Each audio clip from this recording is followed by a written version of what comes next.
भाऊ काय सांगणार, आज जळगाव जिल्हा दौऱ्यावर आपण आहात, ख्वाजा नाईक यांच्या स्मारकांचं या ठिकाणी आपल्या हस्ते लोकार्पण करण्यात येत आहे। मला अतिशय आनंद आहे की भारतीय स्वातंत्र्याच्या लढाईमध्ये आमच्या आदिवासी समाजाचे खूप मोठं योगदान आहे आणि विशेषतः आपल्या अमृत काळामध्ये प्रधानमंत्री मोदीजींनी या सगळ्या आमच्या आदिवासी स्वातंत्र्य संग्राम सेनानी यांचा गौरव झाला पाहिजे या दृष्टीनं वेगवेगळ्या प्रकारचे कार्यक्रम हातामध्ये घेतले आणि या ठिकाणी ख्वाजाजी नाईक ज्यांनी अक्षरशः इंग्रजांना सळो की पळो करून सोडलं आणि खऱ्या अर्थानं स्वातंत्र्य लढ्यामध्ये प्रचंड मोठा त्यांचा सहभाग होता आणि म्हणून मागच्या काळात मी याच स्मारकाच्या भूमिपूजनाकरता आलो होतो। आता त्याच्या उद्घाटनाकरता या ठिकाणी येण्याची संधी मिळाली, मला त्याचा अतिशय आनंद आहे।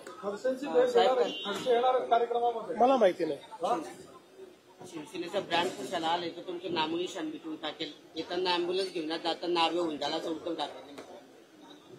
बोल बचन भैरवी मी उत्तर देत नाही।